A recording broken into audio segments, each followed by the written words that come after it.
Interaction between the higher self and the earthly incarnation.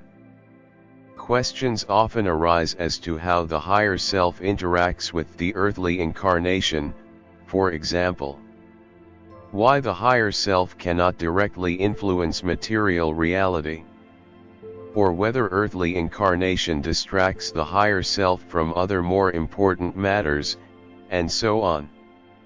To begin with, it is necessary to remind that all incarnations of higher beings have a great number of aspects and parallel incarnations which are interconnected, that is to say they form a single network, or organism, among themselves.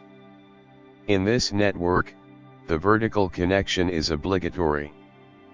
Meanwhile, the horizontal connections between aspects and parallel incarnations are optional. Since each aspect has its own tasks, they mainly interact with its own personal vertical ascending to the higher self and not with each other. Communication is carried out through the energy of consciousness, see consciousness as energy. Thanks to this energy, consciousness of the higher self, the earthly incarnation and parallel incarnations, and so on, all united into a single consciousness. Although, the unification is possible only with conscious interaction, which is only achievable with the consciousness of the earthly incarnation. Likewise, the network of incarnations has its hierarchy. The main one is the higher self, followed by aspects at the lower levels of the vertical and incarnations in horizontal planes. This principle is the basis of the interaction. It can be compared with the hierarchy in the organization. There is higher self, the leader, and material incarnations, subordinates. The leader can give tasks to the subordinate. Also, the subordinate can inform the leader, and depending on the information, the leader can change the strategy. The subordinate can express his suggestions based on his own consciousness and the leader can agree or disagree with him.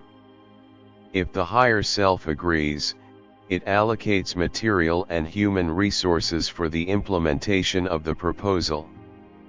For example, it uses the energy from the highest planes in support of the earthly incarnation's initiative and gives tasks to aspects on the lower planes of vertical.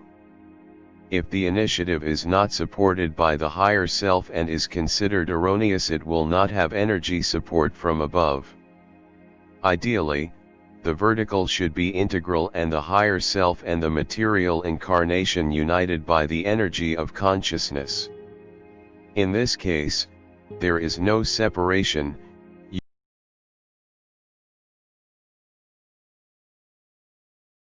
Point of interaction is associated with the upward flow, from bottom to top.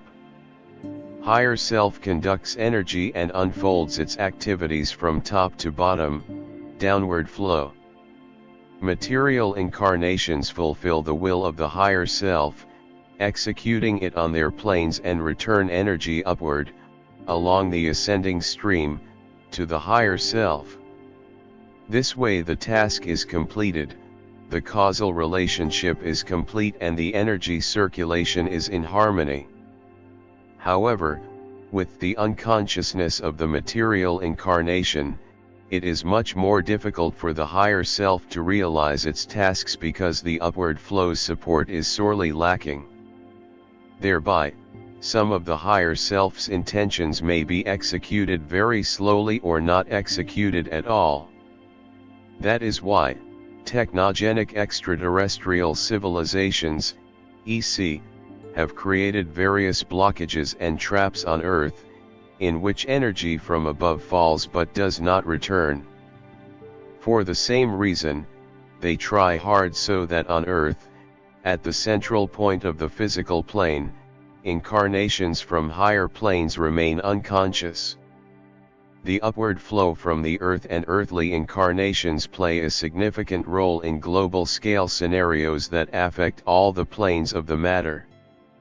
With the support of the upward flow from the Earth, the higher self implements its tasks several times faster, including those connected, for example, to the purification of the universe.